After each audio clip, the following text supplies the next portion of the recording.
sore. Iya. Mungkin dari menanggapi terkait kemarin kan berjalannya sidang antara Rasman dan Hotman yang mungkin bisa dikatakan kemarin cukup kondusif ya, tidak ada keributan. Cuma memang adanya ketegangan gitu ya tengah-tengah sidang, tapi sidang itu kembali ditunda karena Bang Hotman ini sakit gitu Bang. Sakit. Gimana mungkin Abang sebagai lawyer dari seorang Rasman Nasution sendiri?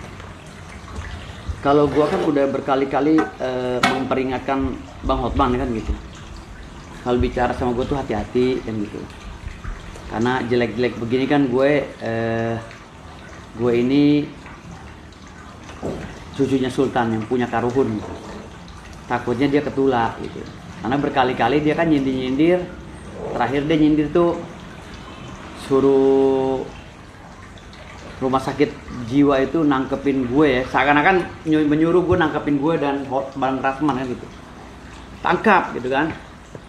Ini udah ya seakan-akan dia tuh merendahkan banget lah gitu kan, merendahkan martabat gue kan, harkat dan martabat gue dan Bang Rasman. Tapi lebih ke gue sih kayaknya. Gue bilang hati-hati Bang Hotman, karena gue takutnya lu kena dam gitu.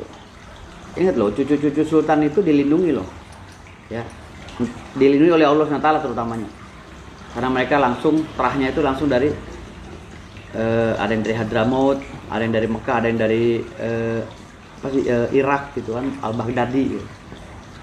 Jadi gue selalu bilang, kalau memang kan gini, Hotman Paris ini kan udah keterlaluan banget sebenarnya. Dia pertama-tama yang ngumumin bahwa karena hal sepele gue diumumin kemana-mana bahwa bas gue harus dicabut, ya kan? Gue harus dipecat dari organisasi, gitu kan? Gue harus dipecat dari organisasi. Dicabut udah, dipecat udah, harusnya diem kan? Masih ngoceh-ngoceh lagi terakhir. Tangkap dia, bawa ke rumah sakit jiwa.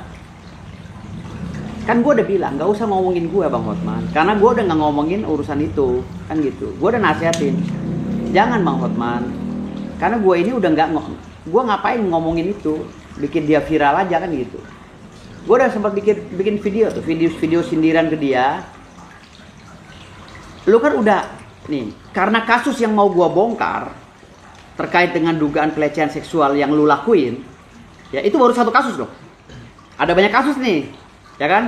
Termasuk adalah, kan gue bilang tadi, season 1, season 2, season 3 dia bisa mati nih. Mati berdiri gitu kalau gue buka. Kan gue bilang, gue kalau bekerja itu berdasarkan fakta integritas kan gitu. Nggak mau katanya. Gue bilang, udahlah, hanya gara-gara gue mau bongkar kasus lu, yang lu menjolimi wanita, nakut-nakuti wanita ya, agar bisa ditiduri sama lu takut-takuti dan lu lecehkan. Gitu. Maksud gua udah sampai situ. Gua dipecat udah. Ya kan, dari Kongres Indonesia. Dibekukan bas gua udah. Gitu loh. Ya udah cukup, kenapa sih sekarang ngejar-ngejar gua lagi, suruh nangkap rumah sakit jiwa. Tolong rumah sakit jiwa tangkap ini orang begini. Maksud gue gue ini bukan orang gila gitu loh. Gue ini orang normal yang punya rumah tangga normal dan membiayai istri anak yang normal gitu. Maksud gue gak usah berlebihan lah. Udah cukup kok sampai segitunya gitu loh, rasa ketakutan dia sampai pengen mau ngancurin gue gitu kan. Rasa ketakutannya segitunya gitu. Udah cukup kali dengan provokasi yang dia lakukan ya kan.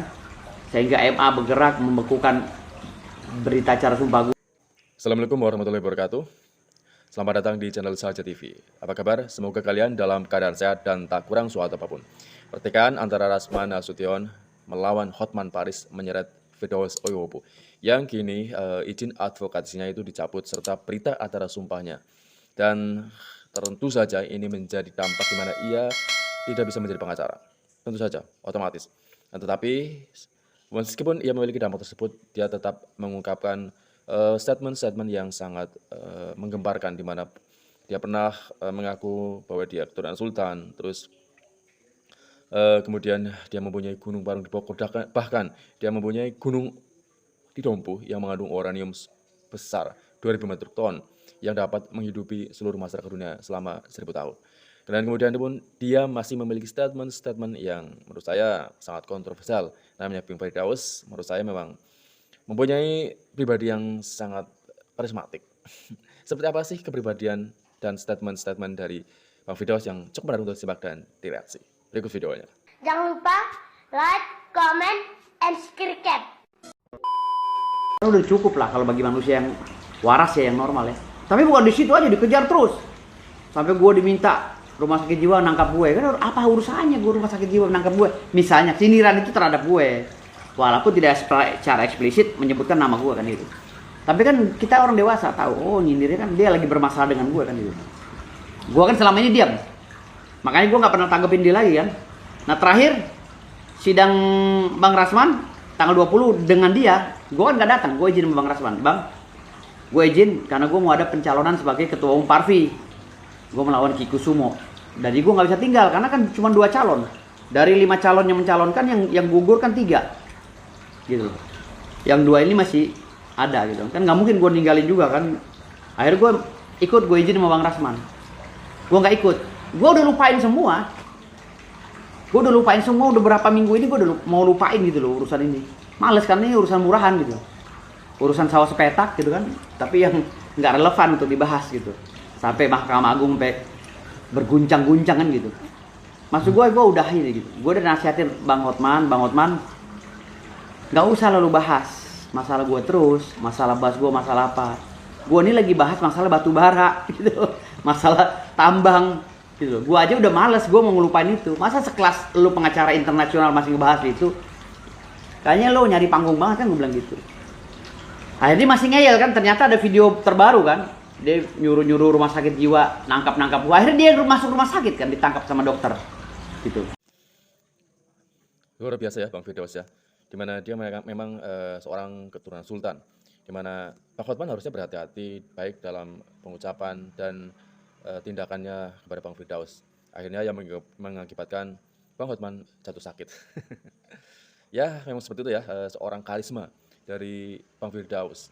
Dia mempunyai sebuah kelebihan yang tidak bisa dimiliki orang lain, bahkan masyarakat di bumi ini. Ya selain dia mempunyai kekayaan yang unlimited dan tidak terbatas, mempunyai gunung, terus pokoknya Lamborghini itu kecil. Lamborghini yang dimulai Bang Hotman itu kecil. Itu nggak ada apa-apanya. Luar biasa kan. Kan gue bilang, jelek-jelek begini gue kan cucunya sultan. Pasti lu ada dam. Gitu loh. Udah banyak banget terjadi di keturunan gue, para sultan. Kalau orang udah begitu membencinya, kita cukup istighfar, dia berbalik ke dia. Untungnya nyawanya nggak kecabut. Kalau nyawanya kecabut, coba. Udah banyak loh yang nyawanya kecabut. Udah banyak dari silsilah keturunan gue. Kalau orang udah lawan gitu, kita udah diem, lawan masih terus, kecabut nyawanya bisa. Udah banyak banget kejadian itu. Makanya gue selalu bilang, Bang Hotman udahlah, kita ngomongin yang lain aja. Urusan lo sama Bang Rasman silahkan, tarung deh lo berdua, gitu loh. Urusan gue mau nyari duit, gitu loh. Gue nggak mau pusingin ginian. Sebenarnya gue diwawancara wartawan juga, sebenarnya gue udah mau menghindar. Karena gue menghargai lo orang ya. Gue tuh udah nggak mau pusing urusan itu. Gue mau fokus nyari duit karena kebutuhan gue besar tiap bulan. Gitu. Jadi gue nggak ngurusin hal-hal receh ini kan, yang sawahnya sepetak digarap kan Iklim Hakim, diduga ya sama si Hotman, gitu loh. Ngapain gue yang jadi terbebani hanya gara-gara gue mendampingi Bang Rasman? Kok gue jadi yang diserang gitu? Jadi kan kalau Hotman Paris itu pengacara internasional, mengerti dong bahwa gue ini hanya kuasa hukum yang bekerja mencoba profesional untuk mendampingi kliennya. Jangan gue yang diserang karena gue nggak identik dengan klien gue, gitu loh. Harusnya gitu. Tapi ya namanya kita semua sama-sama belajar ya. Kita menganut sistem pelajaran andragogik, bukan pedagogik. Jadi kita saling mengajar dan belajar gitu. Jadi ya gue anggapnya udahlah, ini mungkin pendewasaan buat Hotman Paris. Biar dia ke depan lebih dewasa lagi gitu kan, nggak kayak bocah. Masih untung tuh nyawanya nggak hilang. Biasanya ya kalau dari leluhur gue itu kalau udah begitu biasa nyawanya hilang.